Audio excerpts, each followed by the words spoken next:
La tesis que estoy exponiendo en mi canal de YouTube se divide en distintos capítulos principales relacionados entre sí y cuenta con una sucesión de anexos que funcionan como información auxiliar para comprender la orientación de las ideas expuestas en cada uno de esos capítulos.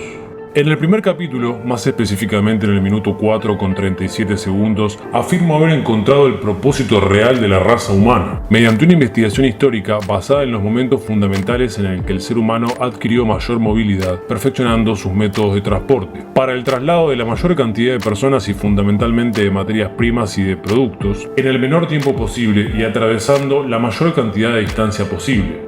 En pocas palabras, hablamos de conquistar espacio y de conquistar tiempo. No voy a entrar en detalles todavía de cómo llegué a este razonamiento. Para eso, los invito a ver los siguientes anexos que estaré publicando posteriormente a este video. Antes de empezar con la idea principal de este capítulo, los invito a ver desde el principio y en orden cronológico el capítulo 1 y 2, junto con los anexos correspondientes para entender la línea de pensamiento que intento compartirles como resultado de mis investigaciones. Como dije anteriormente, lo que estoy afirmando seriamente es que el propósito real de la raza humana, tanto a nivel individual como colectivo, es enfocarse en el desarrollo y el diseño de medios de transporte cada vez más funcionales que nos permitan un avance significativo en relación a lo ya existente, de transportar la mayor cantidad de seres humanos, materias primas y productos a la mayor distancia posible y en el menor tiempo posible.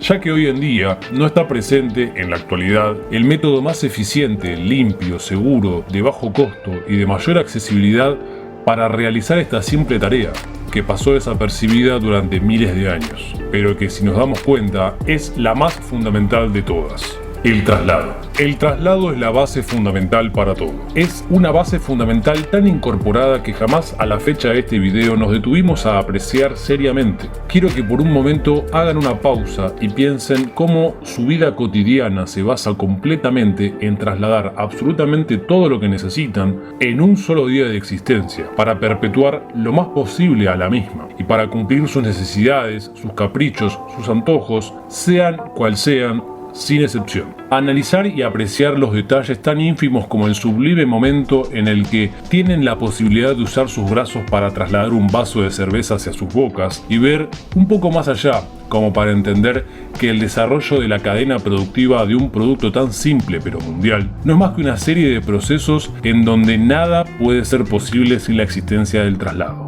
Así como los invité en el capítulo 2 a buscar su recuerdo más antiguo para que se den cuenta de que la muerte se experimenta como un vacío de percepción de los sentidos, idéntico al vacío de percepción que experimentamos antes de nacer, quiero invitarlos a que asocien cómo el traslado de absolutamente todo es la base fundamental no solo para los seres humanos, para concretar sus caprichos y necesidades de existencia, sino de todas las especies animales, bacterias e incluso el comportamiento del traslado y el continuo movimiento es la base para la existencia de estrellas, planetas y sistemas complejos que dieron origen a nuestra propia vida. Pero dicho esto, quiero dejar un poco atrás el pensamiento abstracto al que los acabo de invitar para que veamos al comportamiento del traslado a través de la historia y de cómo los descubrimientos tecnológicos para optimizar el mismo nos trajeron al mundo como lo conocemos ahora. No voy a indagar en este capítulo en el largo tiempo en donde el ser humano dependió del viento, de sus propios músculos o de los músculos de la atracción animal para trasladarse y para trasladar distintas materias primas y productos a la mayor distancia posible y en el menor tiempo posible, ya que para entrar en detalle con esas cosas voy a utilizar la metodología de los anexos que inventé para mi canal. Así que quiero concentrarme en un punto de inflexión en la historia, en donde Inglaterra, situada entre 1820 y 1840, cambió la historia y dio origen al mundo tecnológico como lo conocemos ahora, con una simple invención que podría habérsele ocurrido a cualquier persona en este mundo. Gran Bretaña necesitaba una revolución en sus medios de transporte debido a una pequeña planta, el algodón. La potencia a vapor estaba transformando la industria y la prosperidad económica del país puso a Gran Bretaña a la cabeza del mundo. Se daban condiciones óptimas para una revolución industrial con una fuerza laboral móvil, inversores a la vista e ingenio tecnológico. El comercio exterior era floreciente y las importaciones crecían de forma astronómica, sobre todo las del algodón. La planta que cambió nuestra historia procedía de África, las Indias Occidentales o de Estados Unidos, y cruzaba el Atlántico hasta Liverpool. El problema era llevarla a Manchester, donde estaban las fábricas de tejidos. Los canales eran lentos y caros, las carreteras a tracción animal eran imposibles y las mercancías podían tardar a veces mucho más en viajar desde Liverpool a Manchester que llegar por barco de Nueva York a Liverpool. La economía británica había crecido más que su infraestructura. Los mercaderes, comerciantes e inversores necesitaban viajar, pero el transporte era caro, antiguo, lento e incómodo. Un simple mensaje, diligencia, trámite u orden de gestión de Londres a Manchester costaba el sueldo de 4 meses de un trabajador. Además, estaban los inconvenientes meteorológicos, los baches de los caminos de tierra y el peligro de los piratas y asaltantes en las rutas primitivas no pavimentadas. Gran Bretaña necesitaba desesperadamente una radical resolución logística al problema del transporte y se la proporcionó uno de los nombres más olvidados de la historia del ferrocarril: William James. Los adinerados ingenieros de caminos eran también propietarios de minas de carbón, y en ellas se encontró la solución.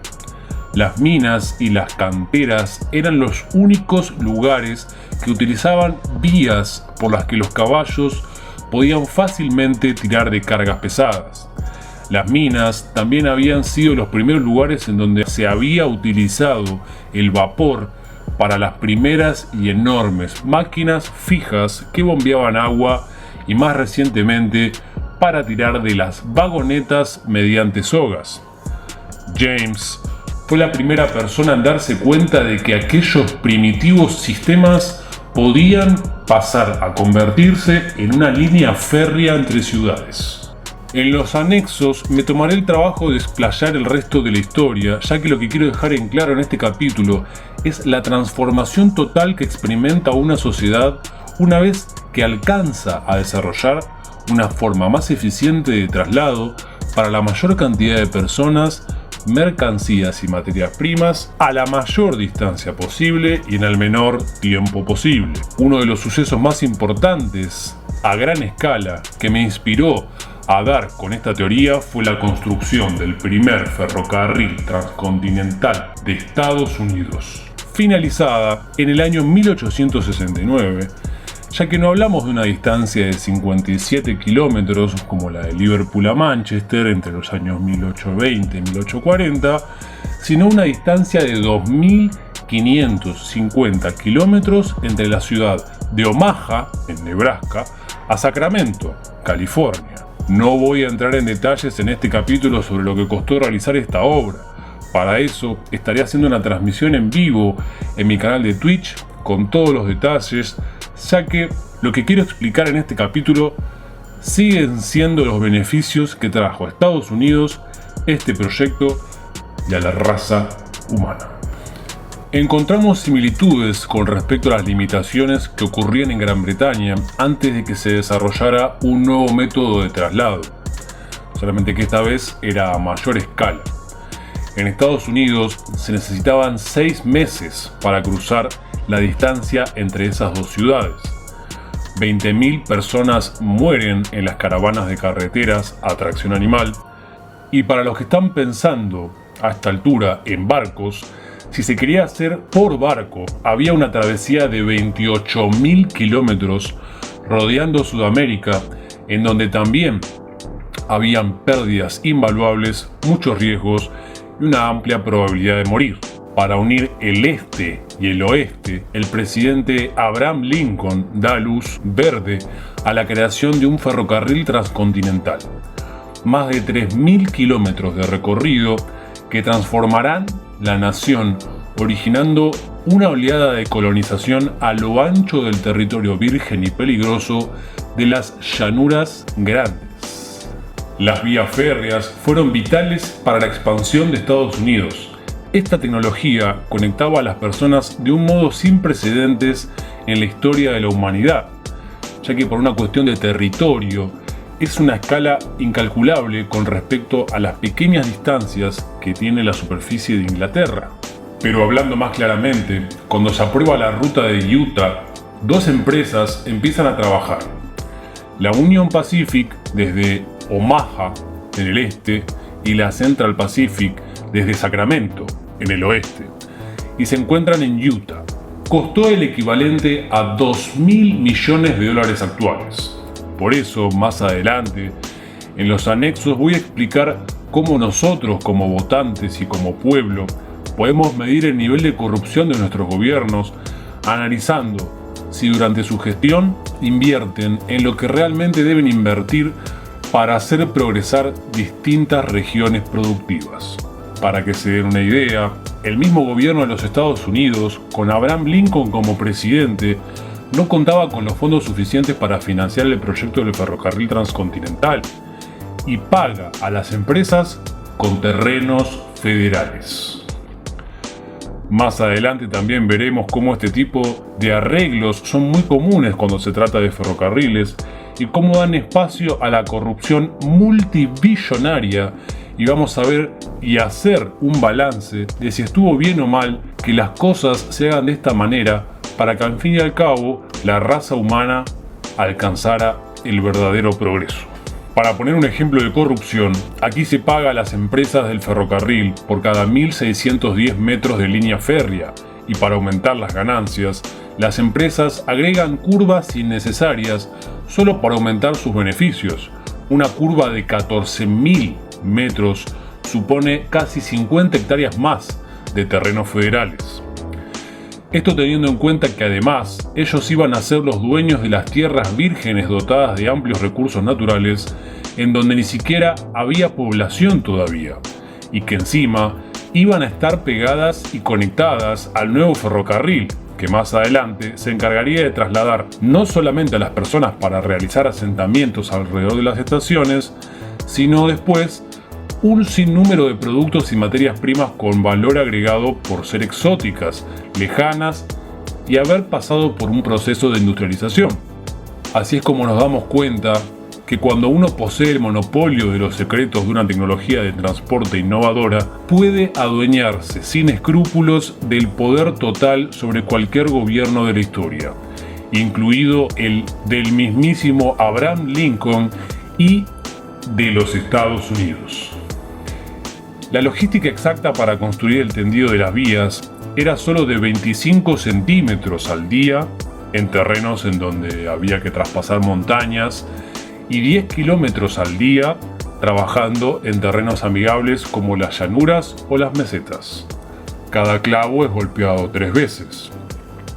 10 clavos por raíl, 250 raíles por kilómetro, 21 millones de martillazos y 3,5 hectáreas de terrenos federales por cada kilómetro de línea férrea construida.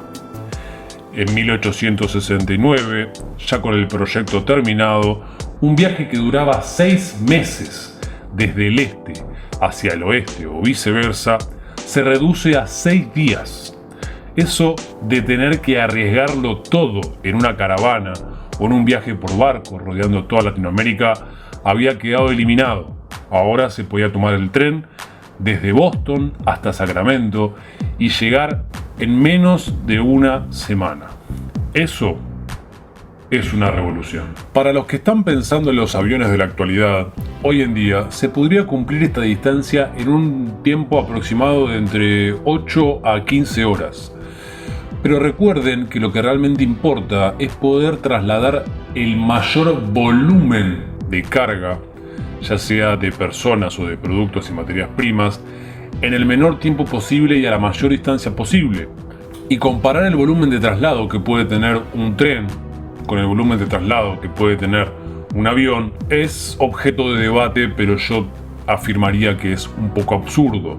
Si bien el avión cumple con la velocidad, el tren sigue siendo el rey. Y para los que piensan en autos o camiones de carga pesada, hablamos de entre unas 45 horas de viaje, como mínimo de manera interrumpida, sin contar las interrupciones, descansos peligros, accidentes, piratas del asfalto y muchos factores similares, pero en una versión más moderna, a los problemas que tenían las caravanas de carreteras.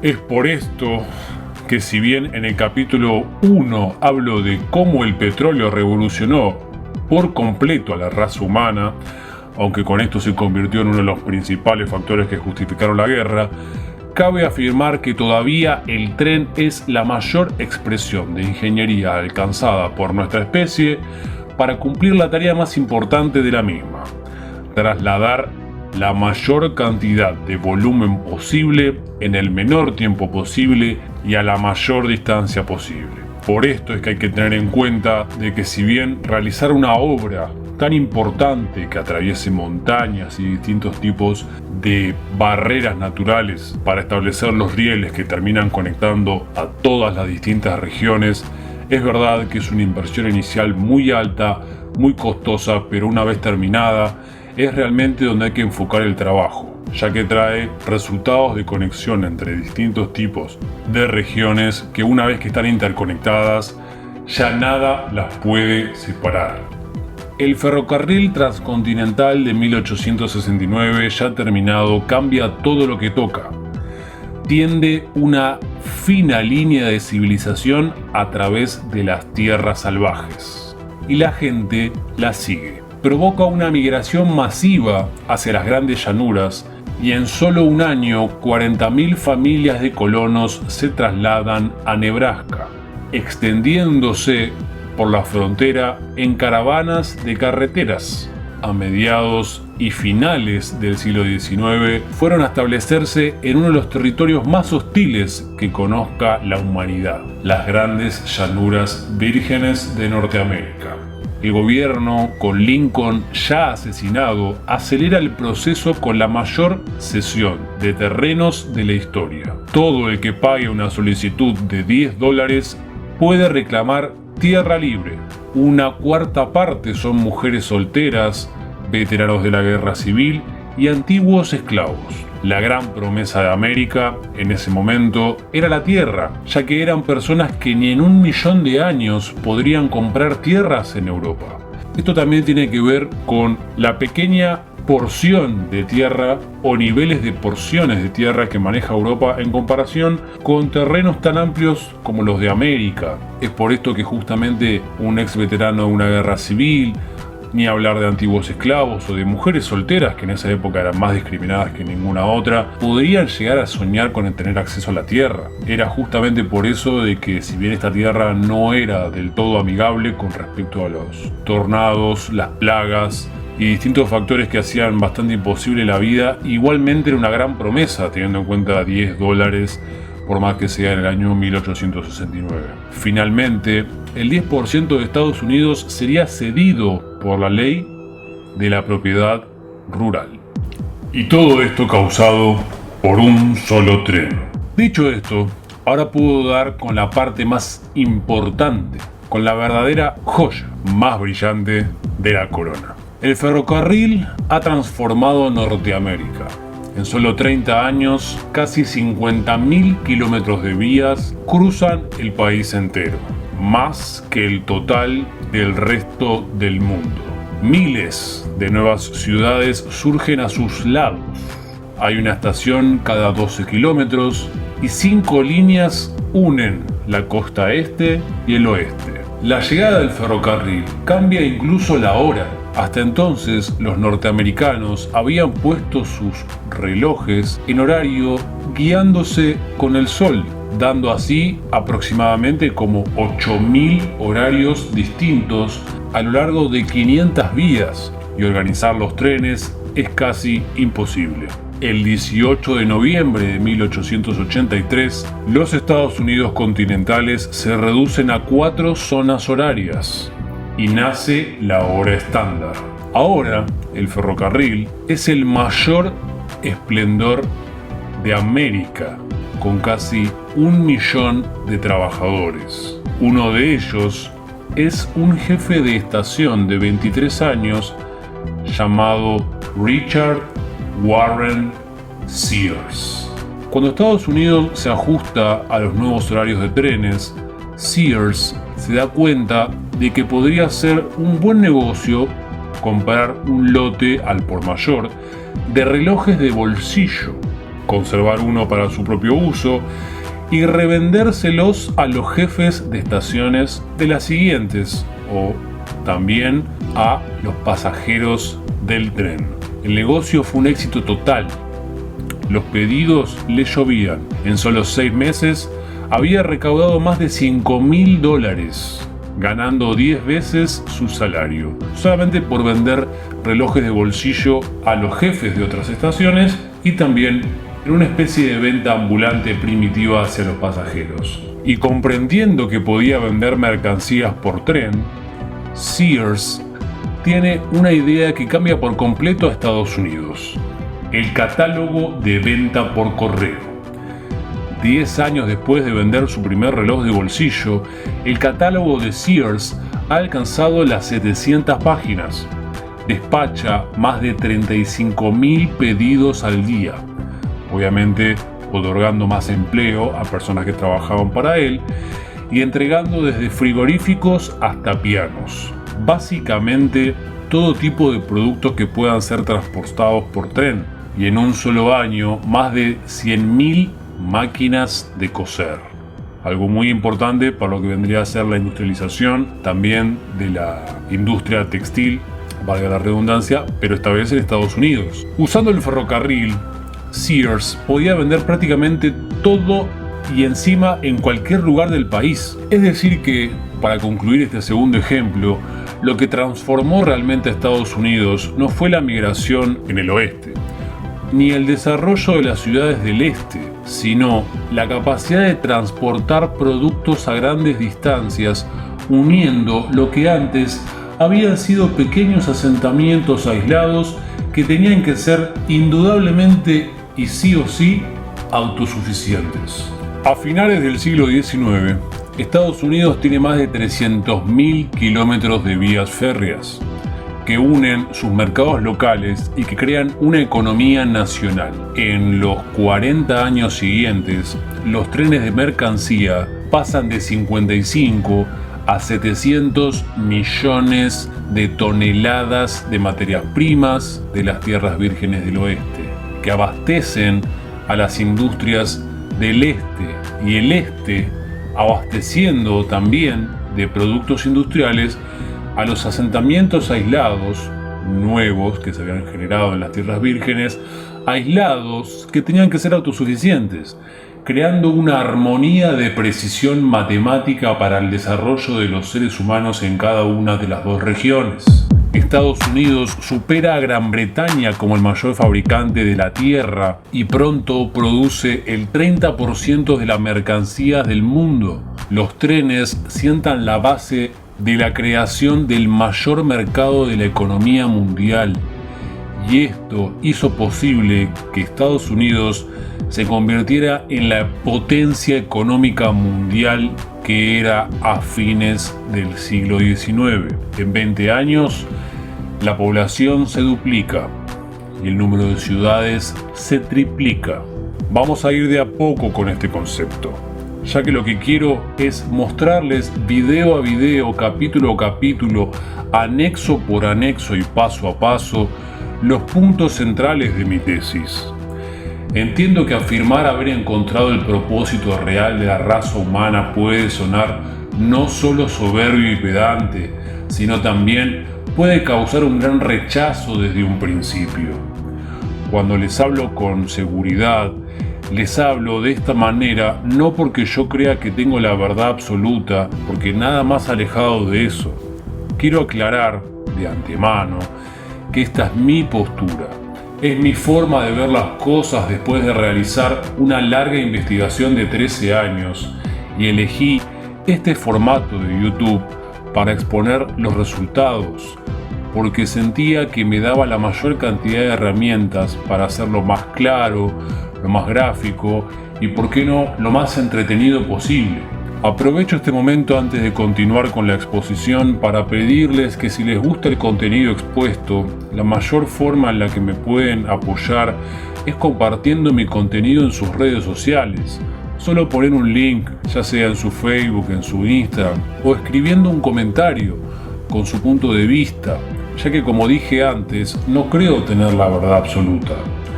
Y nada sería más maravilloso para mí que ir construyendo y mejorando mi tesis con los aportes de ingenio y creatividad reflexiva de las personas que comparten el mismo interés por estos temas tan profundos. Es por esto que si sueno totalmente convencido de lo que digo, no es porque yo sienta que estoy bajando un dogma o una línea de pensamiento desde una postura superior a la de los demás. Todo lo contrario, es para poder llegar a dar con esas personas que también se plantean estas inquietudes y poder armar no solamente un contacto con el público, sino un equipo de trabajo completo para terminar de demostrar si la tesis que estoy exponiendo después de 13 años de investigación es la verdad o si no lo es.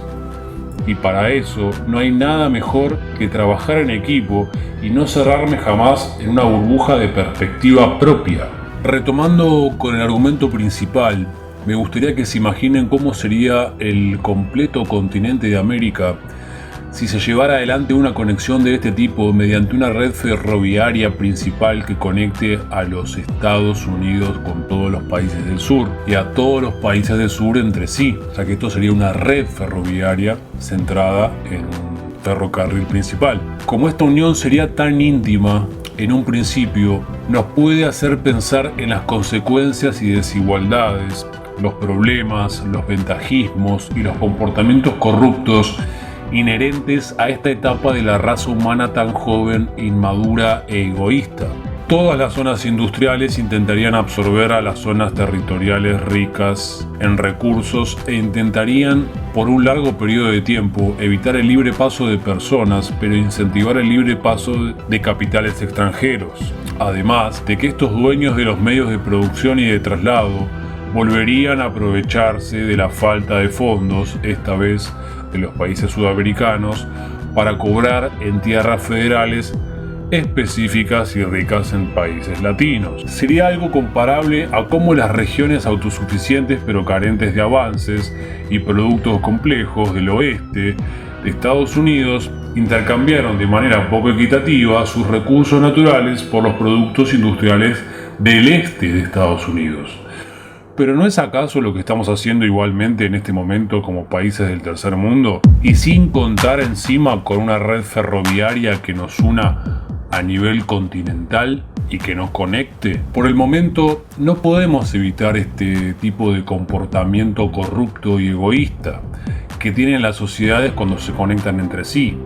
Cuando suceden choques de conexión a corto plazo, dado que obviamente quienes son los dueños de los medios para crear algo tan complejo como una obra de ingeniería de transporte tan monumental como la que fue en su momento el ferrocarril transcontinental de 1869, a hoy en día una obra comparable sería la de un sistema férreo que una a toda Latinoamérica y a América del Norte, superando las barreras naturales. Esto es así, va evolucionando en escalas de complejidad, ya que por el momento, a la fecha de este video, el ser humano no desarrolló una forma de trasladar la mayor cantidad de personas, productos y materias primas a la mayor distancia posible en el menor tiempo posible. La forma que podemos implementar para intentar alcanzar este objetivo es la que ya conocemos, como el ferrocarril, pero en su mayor exponente. Hablo de una verdadera inversión conjunta para sortear las fronteras y los obstáculos naturales, uniendo los métodos de traslado que actualmente tenemos a la mano, ya que no se creó uno nuevo y superior, como trenes de carga, barcos, camiones de carga también y aviones, pero no de una forma dispersa y poco clara, sino con un proyecto en común en donde podamos ver y calcular la forma más exacta posible para darle la mayor cantidad de terreno que puede cubrir las vías férreas en un sistema complejo de ingeniería y pensar en las partes en donde realmente son imposibles de establecerse, líneas férreas en las que lo podemos compensar con buques de alta carga o cualquier otro tipo de transporte que sea elegido de la forma más eficiente. Traspasar esas barreras naturales del planeta es lo más importante para unir al continente americano completo.